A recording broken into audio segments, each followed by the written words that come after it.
غالب کے بیٹے لوئی، لوئی کے بیٹے کعب کے بیٹے مرہ، مرہ کے بیٹے کلاب، کلاب کے بیٹے قصی، قصی کے بیٹے عبد مناف، عبد مناف کے بیٹے ہاشم، ہاشم کے بیٹے عبد المطلب، عبد المطلب کے بیٹے عبداللہ، عبداللہ کے بیٹے محمد الرسول کو پیدا فرمانے کے بعد رب کریم نے حضرت آدم کو رکھا جنت میں. جنت میں ساری نعمتیں ہیں، جنت میں طرح طرح کے میوے موجود ہیں، جنت میں محلات موجود ہیں، باغات موجود ہیں، دودھ کی نہریں ہیں، شہد کی نہریں ہیں، طرح طرح کے نعمتیں جنت کے میں موجود ہیں. لیکن حضرت آدم علیہ السلام جنت میں زندگی گزار رہے گے، جنت میں وقت گزار رہے گے. ایک دن پروردگار کی بارگاہ میں عرض کرتے ہیں، اے رب کریم اس جنت میں میرا جی نہیں لگتا ہے. پروردگار جنت میں ساری نعمتیں موجود ہیں لیکن میرا پھر بھی جنت میں جی نہیں لگتا ہے.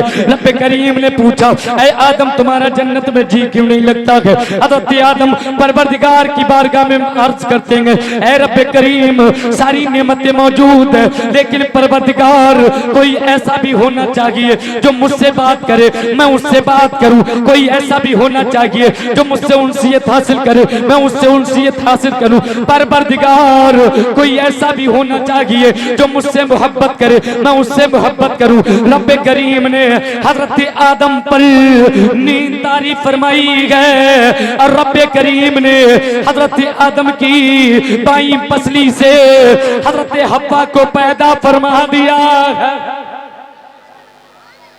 حضرت حوا کو پیدا فرما دیا. اب حضرت حوا کو حضرت آدم نے دیکھا تو بڑی پسند آئی. حضرت آدم نے حضرت حوا کی طرف ہاتھ بڑھانا چاہا کہ پروردگار کی جانب سے حکم ہوا آدم ابھی نہیں، ابھی نکاح ہو جانے دو. اس کے بعد رب کریم کی جانب سے نکاح پڑھایا گیا. حضرت آدم کا حضرت حوا سے یہ دنیا کے پہلے انسان ہیں اور یہ پہلا نکاح جنت میں ہو رہا ہے. حضرت آدم کا نکاح حضرت حوا سے ہوا ہے اور اس شان سے ہوا ہے، اس شان سے ہوا ہے. حضرت آدم سے پروردگار نے ارشاد فرمایا، اے آدم حوا کی طرف ہاتھ بعد میں بڑھانا، پہلے جو ہے مہر ادا کر دیا جائے. حضرت آدم عرض کرتے گئے، اے رب کریم مہر کیا ہوگا؟ اے پروردگار مہر کیا ہوگا؟ پروردگار کی جانب سے اعلان ہوتا ہے، اے آدم سنو میں تمہیں بتاتا ہوں کہ تمہارے نکاح کا مہر کیا ہے. اب سنو آدم علیہ السلام جنت میں گئے. ہم نکاح کرتے ہیں تو پیسہ مہر ہوتا ہے، ہم نکاح کرتے ہیں تو چاندی مہر ہوتی ہے، ہم نکاح کرتے ہیں تو سونا مہر ہوتا ہے، ہم نکاح کرتے ہیں تو زمین مہر میں دیتے ہیں. لیکن آدم علیہ السلام جنت میں گئے، یہ پہلا نکاح ہو رہا ہے اور مہر کیا دیا جا رہا ہے. وہ جنت جس میں چاندی بھی موجود ہے، وہ جنت جس میں سونا بھی موجود ہے، وہ جنت جس میں موغا بھی موجود ہے، وہ جنت جس میں موتی بھی موجود ہے، وہ جنت جس میں ہر قسم کی دھاتو موجود ہے، ہر قسم کا زیورات موجود ہے، ہر قسم کی نعمتیں موجود ہے، وہ جنت جس میں باغات موجود ہے، وہ جنت جس میں محلات موجود ہے. حضرت آدم عرض کرتے ہیں، اے پروردگار مہر میں کیا دے دیا جائے؟ مہر میں کیا مہر دے دیا جائے؟ اے رب کریم مہر میں کیا دے دیا جائے؟ دودھ کی نہریں دے دی جائے. اے رب کریم مہر میں کیا دیا جائے؟ شہد کی نہریں دے دی جائے. اے پروردگار مہر میں کیا دے دیا جائے؟ سونا دے دیا جائے. اے پروردگار مہر میں کیا دے دیا جائے؟ چاندی دے دیا جائے. اے رب کریم مہر میں کیا دے دیا جائے؟ موتی دے دیا جائے. اے رب کریم مہر میں کیا دے دیا جائے؟ ہیرا جواہرات دے دیا جائے. پروردگار ارشاد فرماتا ہے، اے آدم نہ ہیرا دینا ہے، نہ موتی دینا ہے، نہ جواہرات دینے گے، نہ باغات دینے گے، پھر دینا کیا گئے؟ پروردگار ارشاد فرماتا ہے، اے آدم تمہارا مہر یہ گئے کہ میرے محبوب پر 10 مرتبہ درود پاک پڑھ دیا. 10 مرتبہ درود پاک. اب نکاح آدم کا ہو رہا ہے، نکاح پہلے انسان کا ہو رہا ہے اور چرچا میرے مصطفیٰ کا ہو رہا ہے. چرچا میرے مصطفیٰ کا. اب حضرت آدم جب تک جنت میں رہے مصطفیٰ کا چرچا کرتے رہے، جب دنیا میں آئے تب بھی مصطفیٰ کا چرچا کرتے رہے. 350 سال حضرت آدم کی توبہ قبول نہیں ہوئی. اس کے بعد دعا کرتے ہیں اے پروردگار محمد کے وسیلے سے پروردگار میری توبہ قبول فرما لے. رب کریم ارشاد فرماتا ہے اے آدم میں نے تمہاری توبہ تو قبول کر لی ہے لیکن ذرا بتاؤ تو صحیح تم نے اس نام کو جانا کہاں سے, اس نام کو پہچانا کہاں سے, اس نام کی تمہیں معرفت کہاں سے ہوئی. حضرت آدم عرض کرتے ہیں اے پروردگار جب تو نے مجھے پیدا فرمایا میں نے دیکھا عرش کے تیرے نام کے ساتھ محمد رسول اللہ کا نام لکھا ہوا ہے. میں نے دیکھا جنت کے دروازے پہ محمد رسول اللہ کا نام لکھا ہوا ہے. میں نے دیکھا جنت کے محلات پہ محمد رسول اللہ کا نام لکھا ہوا ہے. میں نے دیکھا جنت کے درختوں کے تنوں پر محمد کا نام لکھا ہوا ہے. میں نے دیکھا حوروں کی پیشانیوں پر محمد کا نام لکھا ہوا ہے. میں نے دیکھا غلمان کے سینوں پر محمد رسول اللہ کا نام لکھا ہوا ہے. میں نے دیکھا جنت کی ہر چیز پر محمد کا نام تیرے نام کے ساتھ لکھا ہوا ہے. تو میں نے جان لیا بے شک یہ تیرے حبیب ہیں جن کا تو نے ہر جگہ نام اپنے نام کے ساتھ لکھ رکھا.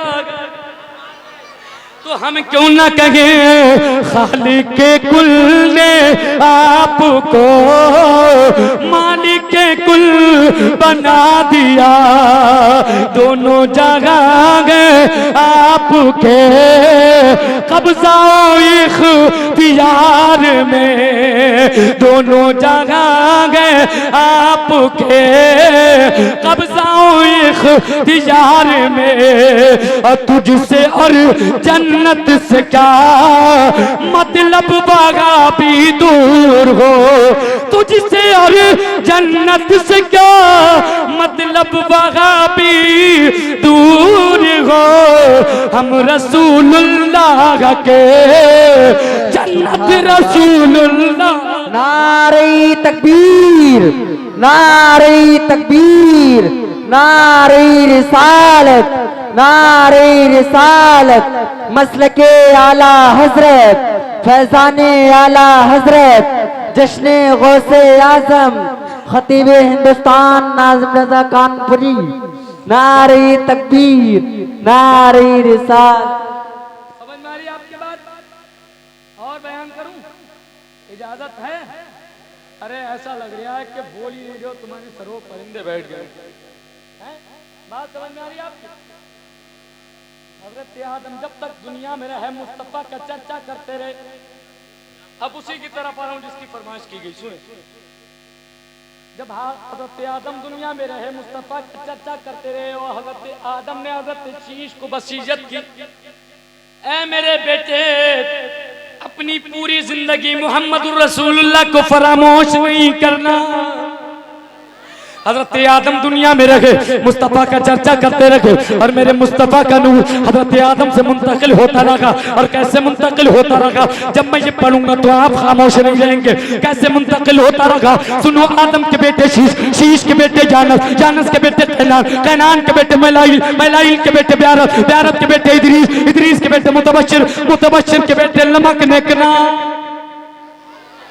اتنی خاموشی سے نہیں سناؤں گا, یہ سرکار کا نسب ہے. اس نسب سے برکتیں آتی ہیں. انشاءاللہ محفل میں بھی برکتیں آئیں گی, نکاح میں بھی برکتیں آئیں گی, لیکن اتنی خاموشی سے نہیں. محبت سے ہاتھ اٹھا کر کے بولو سبحان اللہ. اور جیسے جیسے میرا ہاتھ اٹھے گا آپ سبحان اللہ بولو گے. آدم کے بیٹے شیش, شیش کے بیٹے یانس, یانس کے بیٹے قینان, قینان کے بیٹے میلائیل, میلائیل کے بیٹے بیارت, بیارت کے بیٹے ادریس, ادریس کے بیٹے متبشر, متبشر کے بیٹے لمک نکلام, لمک نکلام کے بیٹے نوح, نوح کے بیٹے سام, سام کے بیٹے زلحان, زلحان کے بیٹے شالح, شالح کے بیٹے عابر, عابر کے بیٹے داتا, داتا کے بیٹے رابا, رابا کے ساتھ بیٹے سارق, سارق کے بیٹے ناخور, ناخور کے بیٹے تارخ, تارخ کے بیٹے ابراہیم خلیل اللہ, تارق کے بیٹے ابراہیم خلیل اللہ, ابراہیم خلیل اللہ کے بیٹے اسماعیل ذبیح اللہ, اسماعیل ذبیح اللہ کے بیٹے قیدار, قیدار کے بیٹے عوام, عوام کے بیٹے حمل, حمل کے بیٹے ثابت, ثابت کے بیٹے سلمان, سلمان کے بیٹے الحیسہ, الحیسہ کے بیٹے الیسا, الیسا کے بیٹے عوض, عوض کے بیٹے ابا, ابا کے بیٹے عدنان, عدنان کے بیٹے معاذ, معاذ کے بیٹے ندار, ندار کے بیٹے مدر, مدر کے بیٹے الیاس, الیاس کے بیٹے مدرکہ, مدرکہ کے بیٹے خزامہ, خزامہ کے بیٹے کنانہ, کنانہ کے بیٹے نظر, نظر کے بیٹے مالک, مالک کے بیٹے فہر, فہر کے بیٹے غالب, غالب کے بیٹے لوئی, لوئی کے بیٹے کا کعب کے بیٹے مرہ، مرہ کے بیٹے کلاب، کلاب کے بیٹے قصی، قصی کے بیٹے عبد مناف، عبد مناف کے بیٹے ہاشم، ہاشم کے بیٹے عبد المطلب، عبد المطلب کے بیٹے عبداللہ، عبداللہ کے بیٹے محمد الرسول۔ نعرہ تکبیر، نعرہ رسالت، نعرہ غوثیت، مسلک اعلی حضرت، جشن شادی، جشن شادی، نعرہ تکبیر، نعرہ رسالت۔ ہاشم کے بیٹے عبد المطلب، عبد المطلب کے بیٹے عبداللہ، عبداللہ کے بیٹے محمد الرسول اللہ۔ تو ہم کیوں نہ کہیں سب سے لا لا لا لا نبی، سب سے لا لا نبی، خلق سے اولیاء، اولیاء سے رسول، اور رسولوں سے لا ہمارا، اور رسولوں سے لا ہمارا نبی۔ کون دیتا ہے دینے کو منہ چاہیے، کون دیتا ہے دینے کو منہ چاہیے، دینے والا ہے سچا ہمارا، دینے والا ہے سچا ہمارا نبی۔ یہ میرے سرکار کا نور ہے کہ سرکار کے نور کی جھلکیوں سے سارا عالم منور نظر آ گئے۔ اب بات وہی واپس لاتے ہیں کہ اللہ تعالیٰ نے حضرت آدم کی پسلی سے حضرت حوا کو پیدا فرمایا۔ اب توجہ میری طرف رکھیں، اللہ تعالیٰ نے آدم کی پسلی سے حضرت حوا کو پیدا فرمایا، جو دنیا کی سب سے پہلی عورت ہے۔ اب میں نے پروردگار کی بارگاہ میں عرض کیا ہے، رب کریم تو نے عورت کو اس پسلی سے کیوں پیدا کیا جو سینے کی ہڈی ہے، جو دل کے قریب ہے؟ رب کریم تو چاہتا تو عورت کو پیر کی ہڈی سے پیدا کر دیتا، پروردگار تو چاہتا تو عورت کو گھٹنے کی ہڈی سے پیدا کر دیتا، پروردگار تو چاہتا تو عورت کو ریڑھ کی ہڈی سے پیدا کر دیتا، تو چاہتا تو رب کریم شانے کی ہڈی سے پیدا کر دیتا، رب کریم تو چاہتا تو کوہنی کی ہڈی سے، کلائی کی ہڈی سے پیدا کر دیتا، تو چاہتا تو انگلیوں سے پیدا کر دیتا، تو چاہتا تو سر کی ہڈی سے پیدا کر دیتا۔ اے رب کریم یہ عورت کو سینے کی ہڈی سے پیدا کرنے میں حکمت کیا ہے؟ تو پروردگار کی جانب سے جواب آتا ہے، اے پوچھنے والے سن، اگر میں عورت کو پیر کی ہڈی سے پیدا کر دیتا تو لوگ شاید یہ سمجھتے عورت پیروں میں کچلنے کی چیز ہے۔ نہیں نہیں، عورت پیروں میں کچلنے کی چیز نہیں ہے۔ اگر میں عورت کو سر کی ہڈی سے پیدا کر دیتا تو لوگ شاید سمجھتے عورت سر پہ بٹھانے کی چیز ہے، اور لوگ سر پہ بٹھائے بٹھائے پڑتے۔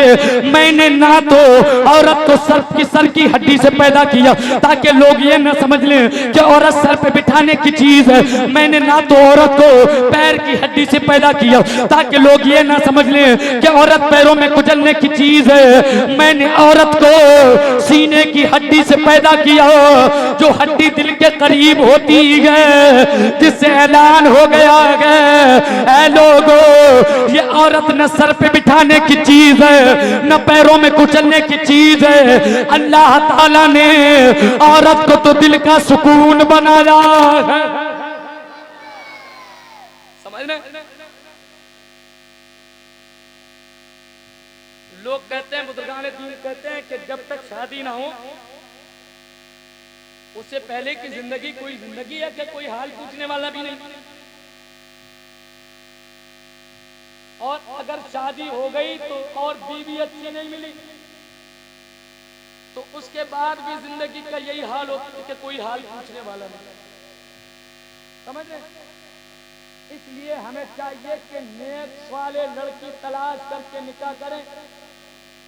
اگر نیک اور صالح لڑکی تلاش کر کے نکاح کیا جاتا ہے تو اللہ تعالیٰ اس نکاح میں برکتیں عطا فرماتا ہے. لیکن آج ہمارا حال کیا ہے؟ سنو توجہ سنو، ہمارا حال کیا ہے؟ ہم لڑکی نیک والے نہیں ڈھونڈ رہے ہیں، ہم یہ دیکھ رہے ہیں کہ لڑکی کے باپ کتنے پیسے والے ہیں. اس کے پاس پلاٹ ہیں، اس کے پاس کھیتی ہے، اس کے پاس دولت ہے، ہوگی تبھی تو دے گا. تو یہ دیکھ رہے ہیں کہ لڑکی کا باپ کروڑ پتی ہے کہ نہیں ہے، دولت والا ہے کہ نہیں ہے، ثروت والا ہے کہ نہیں ہے.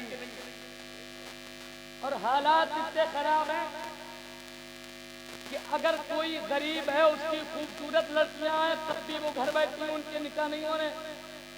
اب کوئی امیر ہے، اپاچے دینے والا، بلٹ دینے والا، کار دینے والا، دولت دینے والا، پلاٹ نام کرنے والا، گھر بنوا کے دینے والا، تو اس کی لولی بھی ہو جا رہی، لنگڑی بھی ہو جا رہی، کالی بھی ہو جا رہی ہے، سمجھ رہے ہیں؟ اور غریب کی خوبصورت نہیں ہو رہی ہے. اور آج کل لوگوں کا یہ حال ہے کہ تلاش کرتے پھر رہے ہیں کہ کوئی دولت والا مل جائے، پیسے والا مل جائے، زمیندار مل جائے، ایسا مل جائے جو میرا گھر بھر دے. ارے یہی حال ہے. اور اتنی رسمیں چلی گئی ہیں، لڑکی کو دیکھنے جاتے 15 لوگ، سمجھ رہے ہیں؟ 15 لوگوں کا کھانا تیار کرایا جاتا، عورتیں جاتی ہیں، لڑکی کو چلا پھرا تک کے دیکھتی ہیں.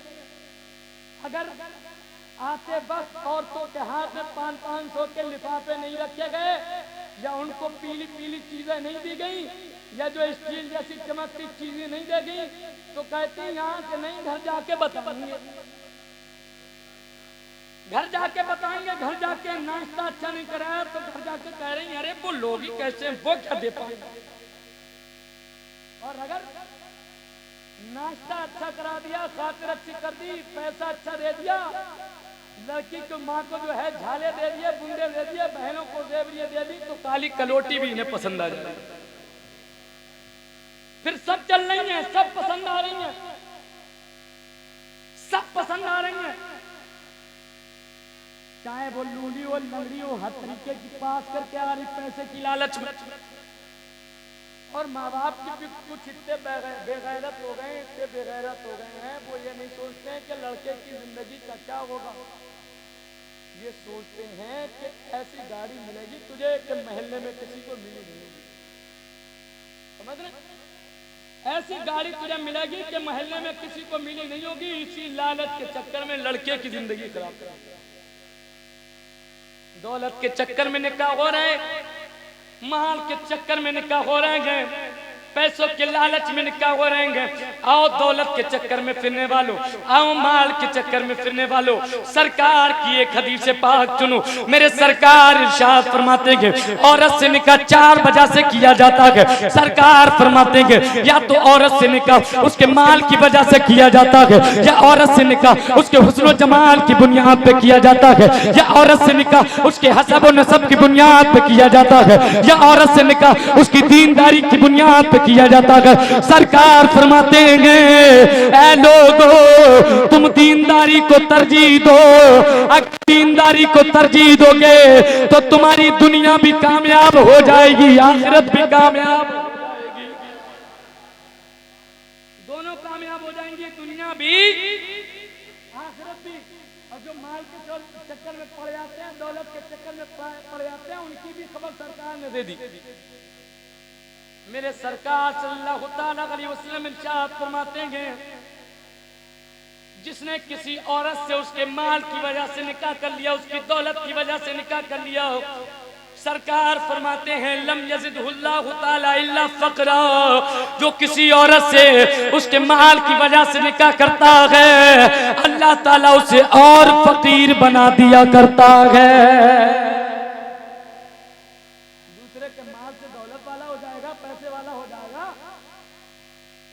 اگر مال کی خواہش ہے تو اللہ تعالیٰ سے دعا کر، اللہ تعالیٰ تیری کمائیوں میں برکت عطا کر دے گا. سرکار فرماتے ہیں لوگ عزت کی وجہ سے نکاح کرتے ہیں، فلاں بڑے خاندان سے نکاح ہو جائے تو ہماری عزت ہو جائے. سرکار فرماتے ہیں جو کسی عورت سے اس کی عزت کی وجہ سے نکاح کرے، سرکار فرماتے ہیں اللہ تعالی اس شخص کی ذلت کو اور بڑھا دیا کرتا ہے۔ سرکار فرماتے ہیں اور جو کسی عورت سے اس کے دینداری کی وجہ سے نکاح کرتا ہے تاکہ اس کے پارسائی کی حفاظت ہو سکے، سرکار فرماتے ہیں اللہ تعالیٰ اس عورت کو اس کے لیے مبارک فرما دیتا ہے، اس مرد کو اس کے لیے مبارک فرما دیتا ہے، اور پروردگار اس ہونے والے نکاح میں خوب برکتیں فرماتا ہے اور ان کی زندگیاں برکتوں سے بھر دیتا ہے۔ تو ہمیں چاہیے کہ ہم نکاح کریں تو ہم کو چاہیے کہ ہم نیک لڑکی تلاش کریں۔ نیک اگر لڑکی نیک مل گئی تو انشاءاللہ تمہاری دنیا بھی کامیاب ہو جائے گی، تمہاری آخرت بھی کامیاب ہو جائے گی۔ ایک دو باتیں آخری اور سنیں، اس کے بعد انشاءاللہ آپ حضرت کی کچھ سیری مقالی سماعت کریں گے۔ تو لڑکی نیک تلاش کرو، نیک اگر نیک لڑکی مل گئی تو تمہاری زندگی سمجھ جائے گی، ورنہ حال یہ ہے کہ دنیا راہ لے کر کے آئے تو وہاں نہ تمہاری عزت کرے گی نہ تمہارے والدین کی عزت کرے گی۔ اور آج حالات اتنے خراب ہیں، عورتیں ایسی ہو گئی ہیں کہ نہ تو وہ ساس کی عزت کر رہی ہیں نہ سسر کی عزت کر رہی ہیں، سمجھ رہے ہیں؟ حالات اتنے زیادہ خراب ہیں، کوئی عورت ایسی نہیں ہے کہ جسے آج تک پوری زندگی میں ساس اچھی مل گئی ہو۔ سننے ہو؟ پوری زندگی میں کسی عورت کو تو ساس اچھی ملتی نہیں ہے، اور جب تک یہ بہو بنی رہتی ہے تب تک ساس انہیں اچھی نہیں ملتی ہے، اور جیسے ہی یہ جو ہے عمر دراز ہوتی ہیں، اپنے بچوں کی شادیاں کرتی ہیں، پھر انہیں بہو اچھی نہیں ملتی، سمجھ رہے؟ تو آج تک نہ کسی عورت کو ساس اچھی ملی نہ کسی عورت کو بہو اچھی ملی۔ اس لیے عورتوں کے زیادہ چکر میں مت پڑو، نیک لڑکی تلاش کرو۔ اگر نیک لڑکی تلاش کرو گے تو تمہیں دنیا میں بھی کامیابی وہ عطا کرے گی، تمہیں نیک بنائے گی، اور آخرت میں بھی تمہیں جنت میں لے جانے کا سبب بنے گی۔ اب کیسے بنے گی؟ آخری بات سن لو۔ ایک مرد عورت کی شادی ہوئی، مختصر کے ساتھ بتاؤں، شادی ہوئی، شادی ہونے کے بعد زندگی گزر رہی تھی، بڑی اچھی زندگی گزر رہی تھی، میاں بیوی کی بڑی خوشی کے ساتھ کٹ رہی تھی۔ بیوی نے کوئی ایسا کام کر دیا جو میاں کو بڑا پسند نہ گیا، بڑا دل کو لگ گیا، تو شوہر کہتا ہے اپنی بیوی سے، اے میری شریک حیات، آج تو جو مانگنا چاہتی ہے وہ مانگنا۔ ارے یہ عورتوں کی آواز آ رہی، سن لو توجہ سے، تمہاری باتیں ہو رہی سننے۔ تو عورت نے کہا، مرد نے کہا، اے میری شریک حیات، تو جو مانگنا چاہتی ہے مانگ لے، آج میں تجھے دے دوں گا۔ اس نے کہا دیکھ لو دے نہیں پاؤ گے۔ مرد نے کہا کیا بات کرتی ہے، تجھے زبان دے دی تو تو جو چاہے گی وہ دے دوں گا۔ کہا ایک بار اور سوچ لو۔ مرد نے کہا کیا بات کرتی ہے، جب تجھے زبان دے دی تو تو جو مانگے گی وہ دے دوں گا۔ عورت نے کہا اگر مجھے دے نہیں چاہتے ہو تو ایسا کرو طلاق دے دو، ایسا کرو طلاق دے دو۔ اب مرد کے پیروں سے زمین کھسک گئی کہ ایسا بھی کبھی ہوتا ہے کہ محبت میں بھی کوئی عورت طلاق مانگتی ہے؟ ارے طلاق کوئی محبت میں ہوتی ہے؟ کبھی کوئی یہ کہتا ہے میری شریک حیات تو بڑی اچھی ہے، بڑی نیک ہے، بڑی پرہیزگار ہے، تم نے میرا دل خوش کر دیا، آج میں تجھے طلاق دے دوں۔ ایسا کبھی ہوتا ہے؟ ارے آدمی خود سے میں طلاق دیتا ہے، جھگڑوں میں طلاق دیتا، انبن ہو جاتی تبھی طلاق دیتا۔ آج ہمارے معاشرے کا حال اتنا خراب ہو گیا کہ چاول میں نمک کم ہو جاتا تو طلاق دے دیتا، کپڑے وقت میں دھلے ہوئے نہیں ملتے تو طلاق دے دیتا، ہر وقت جن میں طلاق لے لے کے پھر رہا، ذرا وقت پہ چائے بنا کے نہیں دی تو کہہ دے دوں طلاق، کپڑے دھلے ہوئے نہیں ملے تو کہہ دے دوں طلاق، کوئی ضرورت کی چیز وقت میں نہیں ملی تو کہہ دے دوں طلاق۔ طلاق تو جیب میں رکھے رکھے، اور حالات اتنے زیادہ خراب ہیں